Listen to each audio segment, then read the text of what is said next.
we're back in the garage, and we've let the silicone set up on our side case here for the point cover, and we're going to get the spring put back on now.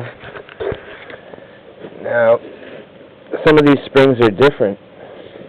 The spring I took off was a B50 spring, I would think. It has 5 coils, and the spring I'm putting on here has 6 coils.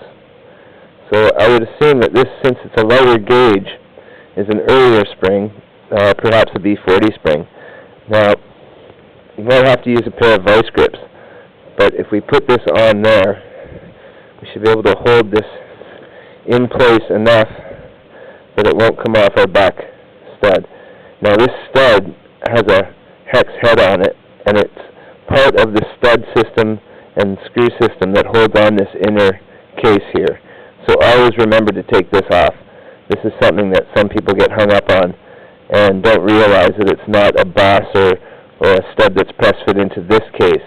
It's actually threading into the inner case of the engine. So be sure to take this off when you take apart your inner case to inspect your gearbox. Now, this is on, so we can now take our cover and carefully line it up with our kickstart shaft first, which is our first point to clear, and then we should be able to find the gear shaft.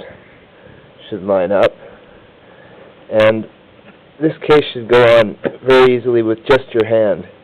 There should be no need to hammer it on or anything like that. If there is, then you have to search what's the problem and remedy it. Now we can put on all of our bolts and tighten this case down without the silicone being sticky and getting stuck back and forth. It sits quite nice now, and it'll seal down.